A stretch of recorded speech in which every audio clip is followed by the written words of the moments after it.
In today's video, I'm going to teach you how to get a custom font for Instagram.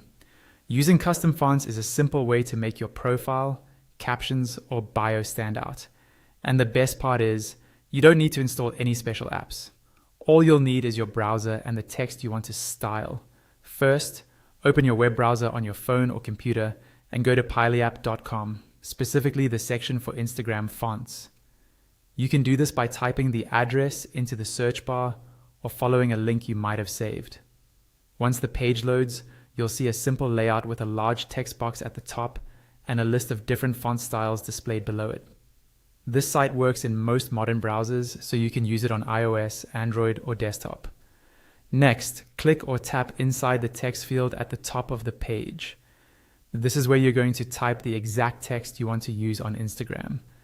It could be your name, your bio, a caption, or even a short quote. As you type, the website will automatically generate multiple versions of your text using different decorative fonts and styles. You don't have to press any extra buttons to see the fonts.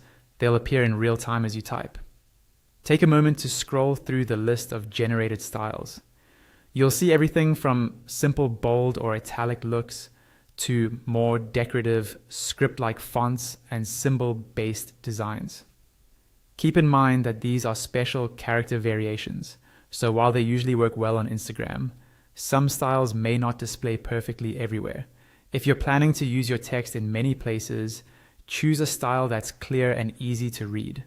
When you've found a font style you like, all you need to do is click or tap directly on that line of text. As soon as you do, it will be copied to your clipboard automatically. There's no need to highlight it manually. If you're not sure it worked, you can quickly test by pasting it into a Notes app or a message. Now, go to Instagram and paste that copied text wherever you want to use it. In your bio, your name field, your captions, or even comments. If it doesn't look quite right, just go back to the website, try a different style, and repeat the process until you're happy with how it looks.